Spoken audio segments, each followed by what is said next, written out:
నమస్తే. భగవద్గీతలో 4వ అధ్యాయం జ్ఞానయోగంలో 40వ శ్లోకం. అజ్ఞశ్చ శ్రద్ధధానశ్చ సంశయాత్మా వినశ్యతి నాయం లోకోస్తి న పరః న సుఖం సంశయాత్మనః.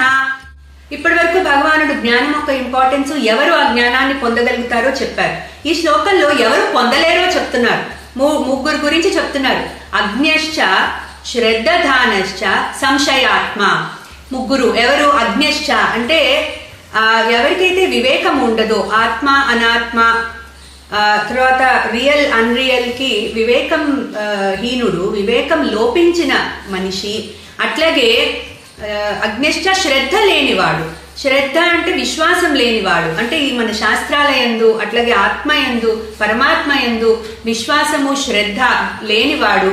తర్వాత సంశయాత్మ, ఎవరైతే ఎప్పుడు అనుమానాలతో ఉంటాడో, అంటే శాస్త్రాన్ని వింటాడు కానీ ఇది కరెక్టా రాంగా అని తనకి తను ఒక డౌట్ లో ఉంటాడు ఎప్పుడూ కూడా.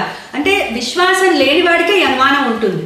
అందుకని ఇట్లా ఈ ముగ్గురికి, వివేకహీనుడికి, అట్లాగే శ్రద్ధ లేని వాడికి, తర్వాత అనుమానాలతో ఉన్నవాడికి ఎప్పటికీ జ్ఞానం దొరకదు అని చెప్పి భగవానుడు చెప్తున్నారు. అటువంటి వాడు వినశ్యతి, భ్రష్టుడై నాశనం అయిపోతాడు.